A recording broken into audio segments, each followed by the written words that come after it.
é essa de um bicho que era carnívoro e virou vegano, hein? Os carnívoros são aqueles animais que se alimentam predominantemente de carne.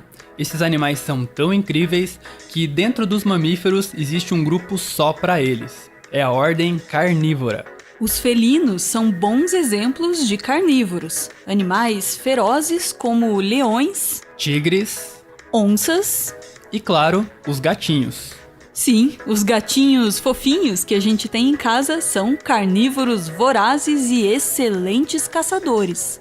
Outros animais da ordem carnívora bastante conhecidos são os canídeos, que têm como representantes os lobos, coiotes e, claro, os doguinhos. Mas o protagonista desse vídeo faz parte da família dos ursídeos. Atualmente, existem 8 espécies vivas de ursos.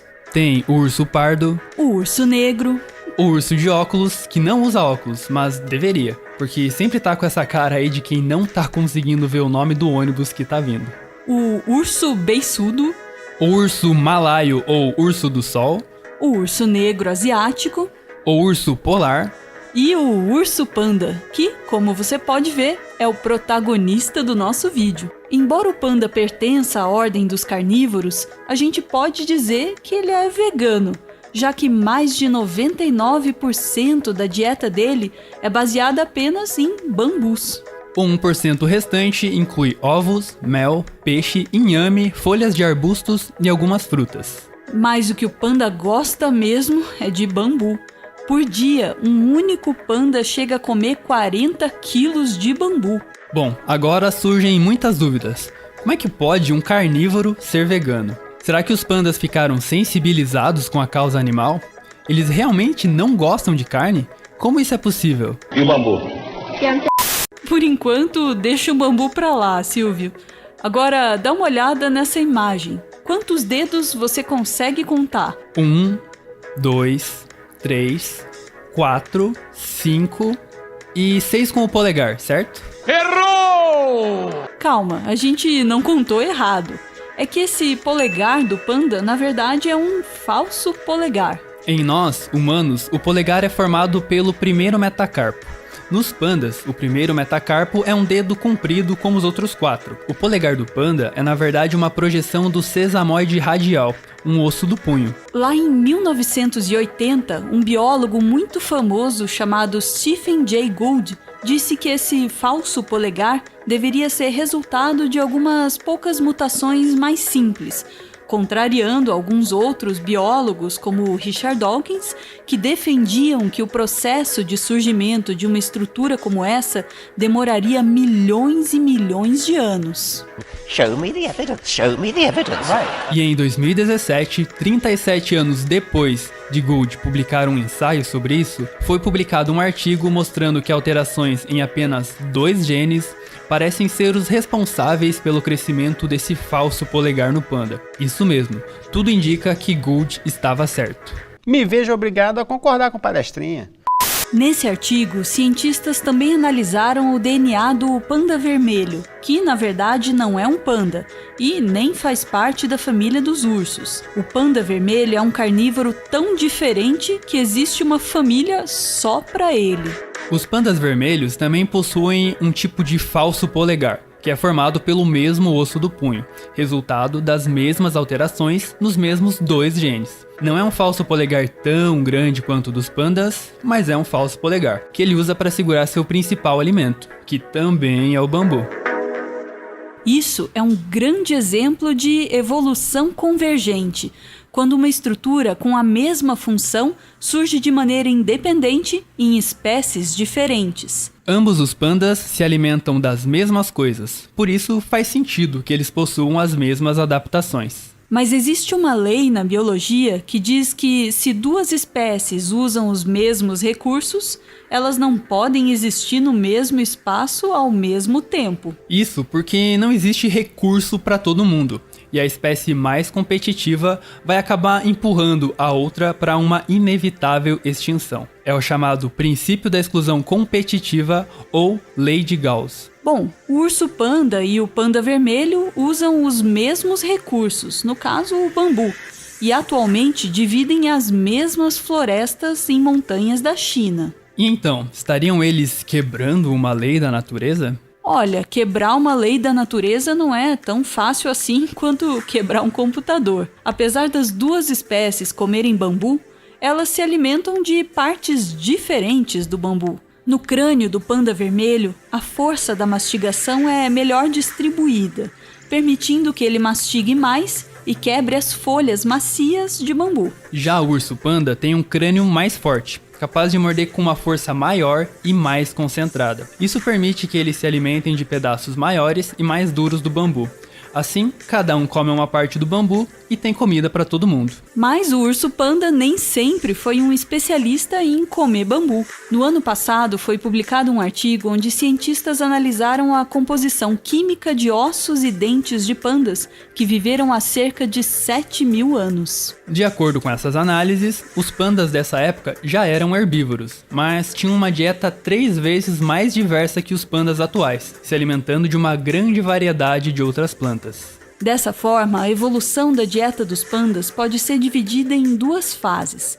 Primeiro, a partir de ancestrais onívoros, que se alimentavam de carnes e plantas, surgiram populações de pandas herbívoros. Na segunda fase, surgiram as populações de pandas especialistas em comer bambu. E nem adianta convidar um panda para um rodízio de carne, provavelmente ele vai recusar o convite. Isso porque os pandas possuem uma versão inativa do gene que permite que carnívoros sintam o sabor de carne, mais especificamente, o sabor umami. Esse gene começou a ficar inativo nos pandas há cerca de 4,2 milhões de anos, o que coincide com outros estudos que mostram que foi justamente nessa época que os ancestrais dos pandas começaram a ter uma dieta vegetariana. Isso explica por que os pandas não são muito chegados num filezinho mal passado. Mas, embora os pandas atuais sejam quase 100% veganos, eles ainda possuem um sistema digestivo de carnívoro. Os herbívoros costumam ter o sistema digestivo mais longo, já que é mais difícil absorver os nutrientes daquele monte de fibra que tem nas plantas. Já o sistema digestivo de um panda é curtinho, como de todos os outros carnívoros. Além disso, as bactérias que vivem no intestino de um panda são típicas de um carnívoro, ou seja, péssimas em digerir as fibras do bambu. Graças a esse intestino carnívoro ineficiente em digerir bambu, um panda pode fazer cocô até 40 vezes ao dia, contrariando o programa ambiental do seu Jair. É só você fazer cocô dia sim, dia não, que melhora bastante a nossa vida também, tá certo? Apesar de tudo isso, quando você olha para os macronutrientes absorvidos pelo intestino dos pandas, como carboidratos, proteínas e gorduras, eles parecem um hipercarnívoro. Ou seja, os bambus que os pandas comem são tão nutritivos quanto um belo pedaço de carne. Isso sugere que essa transição de uma dieta carnívora para uma dieta herbívora não foi tão difícil assim. Os pandas conseguem viver sendo veganos porque, além de comer muito, eles também escolhem as partes mais nutritivas do bambu, que mudam de acordo com a época do ano.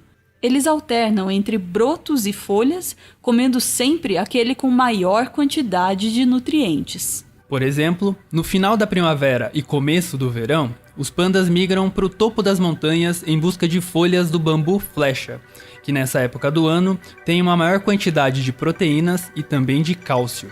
Ingerir cálcio nessa época é muito importante, principalmente para as fêmeas. Isso porque, mais ou menos no final do verão, nascem os filhotes, e as mamães pandas vão precisar de bastante cálcio para produzir leite para os seus filhotes. Aliás, por que os bebês nascem tão pequenos ainda é um mistério para os cientistas.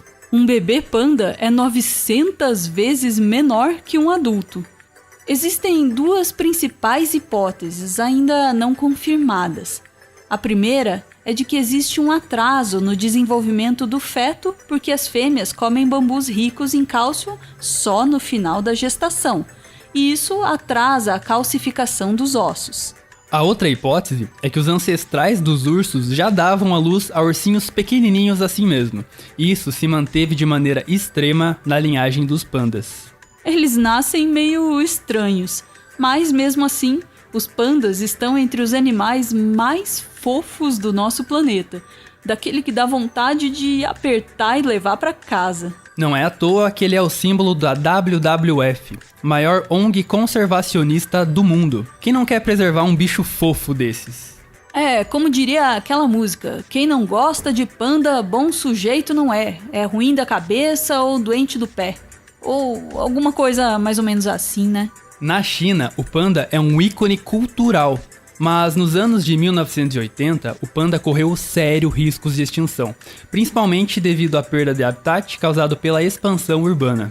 A partir dos anos 90, a China investiu pesado em programas de conservação, duplicando as reservas naturais destinadas aos pandas. Mas por que deveríamos nos importar tanto assim com eles? Será que vale a pena tantos esforços assim para proteger os pandas? Vale e vale muito. Em 2018, cientistas calcularam o valor monetário dos serviços ecossistêmicos prestados pelos pandas e pelas reservas em que eles vivem. Serviços ecossistêmicos são os benefícios que a natureza nos oferece sem cobrar nada por isso. E aí, você sabe quanto valem os serviços ecossistêmicos prestados pelos pandas? Bilhões. 18 bilhões, 105 bilhões, 2 trilhões e 200 bilhões, 600 bilhões. É quase isso, Levi. Os serviços ecossistêmicos prestados pelos pandas e suas reservas valem quase 7 bilhões de dólares por ano, um valor 27 vezes maior que o custo de mantimento dessas reservas. Esses serviços prestados incluem aumento na qualidade da água, retenção de nutrientes no solo, sequestro de carbono e uso da terra por populações locais. Além disso, os pandas funcionam como espécies guarda-chuva. Isso significa que ao preservar o habitat dos pandas, a gente está protegendo de maneira indireta várias outras espécies que vivem nesse mesmo habitat. Na China, mais de 100 espécies diferentes só de vertebrados são beneficiadas com a proteção dos pandas. Mas embora os esforços de conservação dos pandas sejam gigantescos, eles ainda estão ameaçados, agora pelas mudanças climáticas. O aquecimento acelerado do nosso planeta pode levar à extinção de pelo menos 6 espécies de bambus, que servem de alimento para os pandas, e diminuir a área de distribuição de outras 10. Dificilmente os pandas teriam tempo de mudar a sua dieta e achar um alimento tão nutritivo quanto os bambus. A extinção dos bambus certamente levaria à extinção dos pandas. O panda, um carnívoro que virou vegano, é um fantástico exemplo de como às vezes a natureza escreve certo por linhas tortas. Cada espécie do nosso planeta representa milhões e milhões de anos de evolução, e uma vez extinta, nunca mais poderá ser recuperada. Cada uma dessas espécies é um livro que contém histórias únicas e incríveis, como a história do panda. Perder qualquer uma delas significa perder parte da história da vida.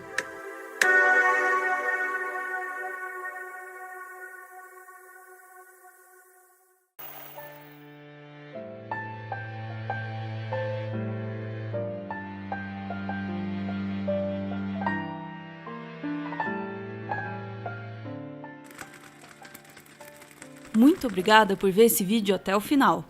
O Meteoro é mantido graças a uma campanha de financiamento coletivo.